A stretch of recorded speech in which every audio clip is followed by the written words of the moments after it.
Friends, ఇవాళ మనము chicken 65ని సింపుల్గా చాలా అంటే చాలా టేస్టీగా అతి తక్కువ సమయంలో ఎలా ప్రిపేర్ చేసుకోవాలో చూపిస్తాను, చూసేసేయండి. మీరు కనుక ఇలా ఒక్కసారి చేశారంటే తక్కువ మసాలాతోనే అండి, ఎక్కువ ఏమి వేయాల్సిన అవసరం లేదు. మీరు కనుక ఒక్కసారి ఇలా చేసి చూసారంటే మళ్ళీ మళ్ళీ ఇలానే చేసుకోవాలి అనే అంత టేస్టీగా ఉంటుంది. మీరు ఎప్పుడు చేసినా కూడా ఇలానే చేస్తారన్నమాట. చాలా అంటే చాలా ఈజీ. బిగినర్స్ అయినా సరే, ఫస్ట్ టైం చేస్తూ ఉన్న వాళ్ళైనా సరే ఇట్టే టేస్టీగా కుదురుతుంది. నేను చెప్పే విధంగా కనుక చేశారు అని అంటే చాలా ఈజీ అండి.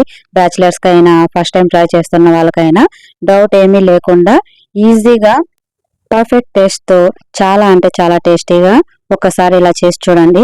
ఇంట్లో వాళ్ళందరూ కూడా బాగా ఇష్టంగా తింటారు, బాగా మెచ్చుకుంటారు కూడా. మళ్ళీ మళ్ళీ ఇలానే చేయాలనిపించేంత బాగుంటుంది. దీనికోసం నేనైతే 1 కిలో చికెన్ అయితే తీసుకున్నానండి. దీనికి బాగా శుభ్రంగా వాష్ చేసి పెట్టుకోండి. మీరు కనుక చికెన్ని 1 అవర్ సాల్ట్ వాటర్లో కనుక మ్యారినేట్ చేసినట్లయితే ఫ్రీజ్లో పెట్టాల్సిన అవసరం లేదు. అలా కాదు అనుకుంటే మీరు కనుక మ్యారినేట్ చేసిన తర్వాత ఒక 1 అవర్ ఫ్రిడ్జ్లో పెడితే టేస్టీగా క్రిస్పీగా వస్తుందండి.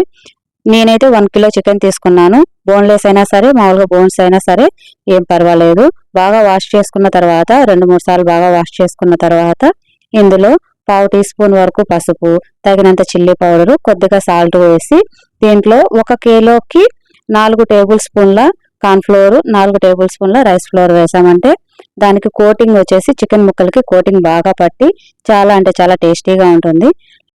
ఇన్ కేస్ కార్న్ఫ్లోర్ లేదనుకుంటే కనుక దీనికి రిప్లేస్మెంట్గా మైదా కూడా వేయచ్చండి.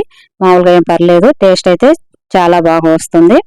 వేసిన తర్వాత కార్న్ఫ్లోర్, రైస్ ఫ్లోర్ వేసిన తర్వాత ఇందులోనే 1.5 టేబుల్ స్పూన్ వరకు జింజర్ గార్లిక్ పేస్ట్ వేసి దీంట్లో కొద్దిగా 2 టేబుల్ స్పూన్ల వరకు గరం మసాలా వేస్తే టేస్ట్ అయితే చాలా బాగుంటుందండి. ఇంకా వేరే ఏం మసాలాలు కూడా వేయాల్సిన అవసరం లేదు. ఒక్కసారి ఇలా ట్రై చేసి చూడండి. చాలా అంటే చాలా క్రిస్పీగా టేస్టీగా వస్తుంది.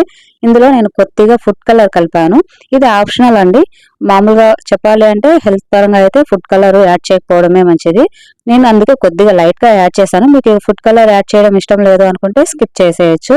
దీన్ని మామూలుగా వాటర్ వేయకుండా, మనం ఆల్రెడీ చికెన్లోనే కొద్దిగా వాటర్ ఉన్నట్టు ఉంటుంది కదా, సో అందుకే మామూలుగా వాటర్ ఏమి వేయకుండా బాగా మ్యారినేట్ చేయాలి. ఒక 2 నిమిషాల వరకు బాగా కలపాలి. బాగా కలిపిన తర్వాత ఇందులోనే ఒక ఎగ్ వేసి మళ్ళీ ఒక 2 మినిట్స్ వరకు బాగా మ్యారినేట్ చేసుకోవాలి. దీంట్లో ఒక హాఫ్ లెమన్ చెక్క వేసి, అంటే నిమ్మరసం లేదా వెనిగర్ అయినా సరే, 1 టేబుల్ స్పూన్ వెనిగర్ అయినా సరే వేసి సాల్ట్ అంతా సరిపోయిందో లేదో చూసి ఫ్రిడ్జ్లో కనుక మీరు 1 అవర్ మ్యారినేట్ చేసి ఫ్రిడ్జ్లో పెట్టారంటే టేస్ట్ అయితే చాలా బాగుంటుందండి. కాకపోతే ఏంటంటే మీరు కనుక చికెన్ని అప్పటికప్పుడు చేసుకోవాలి అనుకుంటే మీరు కనుక ముందే చికెన్ని 1 అవర్ సాల్ట్ వాటర్లో కనుక పెట్టి ఉంటే అప్పుడే వేసుకున్నా సరే ఇంతే పర్ఫెక్ట్గా వస్తుంది. లేదు అనుకుంటే ఒకవేళ మ్యారినేట్ చేసిన తర్వాత రూమ్ టెంపరేచర్కి అయినా సరే, ఫ్రిడ్జ్లో అయినా సరే ఒక 1 అవర్ కానీ, హాఫ్ అన్ అవర్ కానీ పెడితే మనకు చికెన్ ముక్క అనేది జ్యూసీగా చాలా బాగా వస్తుంది అనమాట. పర్ఫెక్ట్గా వస్తుంది. లేదు టైం లేదు అనుకున్నా కూడా ఇన్స్టాంట్గా అయినా చేసుకోవచ్చు, ఏం పర్లేదండి.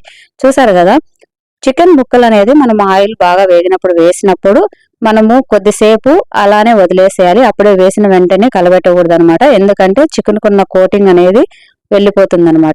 ఒక 2 మినిట్స్ వరకు వేగిన తర్వాత దాని తర్వాత మంటని అడ్జస్ట్ చేసుకుంటూ చికెన్ని బాగా వేయించుకున్నామంటే పర్ఫెక్ట్ చికెన్ 65 రెడీ అయిపోయిందండి. కావాలంటే సాసెస్ వేసైనా సరే సర్వ్ చేసుకోవచ్చు. ఈ వీడియో కనుక మీకు నచ్చినట్లయితే లైక్ చేయండి, షేర్ చేయండి, సబ్స్క్రైబ్ చేసుకోవడం మాత్రం మర్చిపోవద్దండి. Thank you for watching.